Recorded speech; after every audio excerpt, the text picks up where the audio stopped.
Marcus Williams, a retired Air Force mechanic, finally bought his dream car, a cherry red 1969 Camaro SS.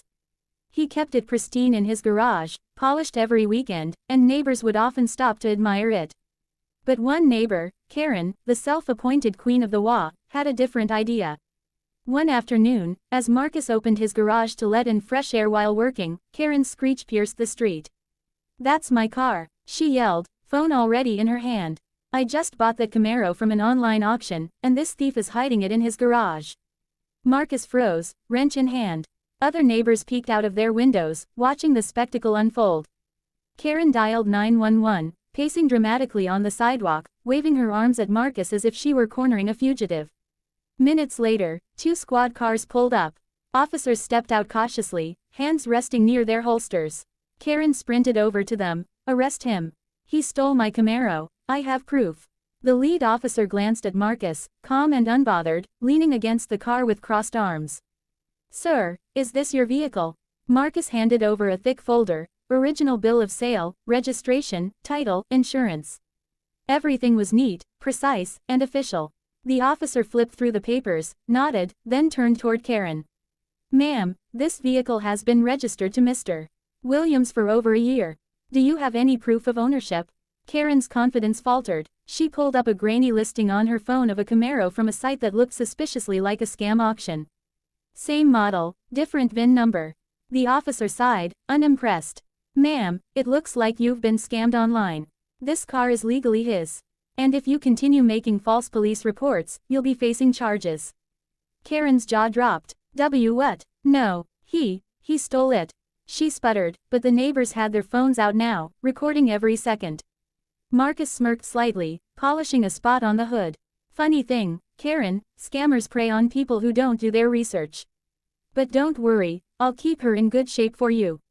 The crowd chuckled. The officers gave Marcus a respectful nod before leaving. Karen, red-faced and humiliated, stormed back to her house as her reputation in the neighborhood crumbled.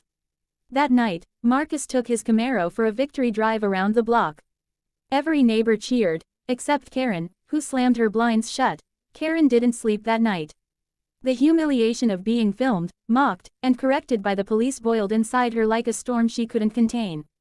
Every time she closed her eyes, she saw Marcus leaning smugly against that Camaro, neighbors chuckling under their breath, and the officer's cold words, "Ma'am, it looks like you've been scammed online." By sunrise, she had convinced herself that Marcus had somehow tricked everyone, maybe even the police. In her mind, there was no way a man like him, quiet, private, a newcomer to their community, could own a car like that. It had to be fraud. At exactly 8 a.m., she stormed into the HOA office, slamming her manicured hand on the desk. "We have a criminal living among us," she hissed to the HOA president, a weary man named Tom who had long grown tired of her theatrics. Tom adjusted his glasses, already bracing himself. "Karen, if this is about Marcus again." "It is. He's hiding stolen property in plain sight. That Camaro belongs to me. I bought it online, and I won't stand by while some con artist parades around like a king in this neighborhood." Tom exhaled slowly. The police already cleared him. He owns that car. End of story. But Karen wasn't done. By noon, she had sent a mass email to every HOA member with the subject line, "Neighborhood Safety Alert, Car Thief in Our Midst." She wrote about how Marcus was dangerous, deceptive, and should be removed from the community before more property mysteriously disappears. The effect wasn't what she hoped. Instead of uniting the neighborhood against Marcus, her email became the talk of the block for all the wrong reasons. Screenshots of her rant were passed around in group chats, neighbors laughed about her obsession, and some even forwarded the email directly to Marcus. Marcus didn't react with anger.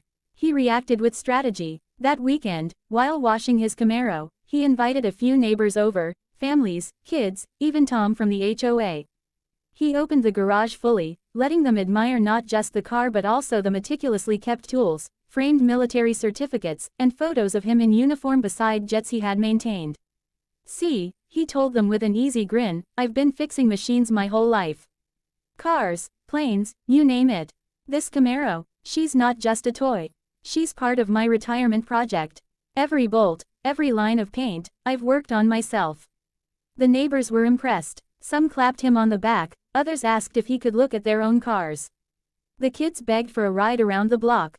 And all the while, Karen stood across the street, arms folded, fuming.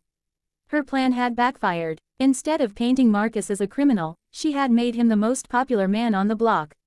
That night, unable to contain herself, she stomped over to his driveway while he was locking up the garage. "Enjoying yourself, thief," she sneered. Marcus didn't even flinch. "Enjoying myself just fine, Karen. The neighbors seem to think so too. You won't get away with this forever," she hissed. "I know that car should be mine."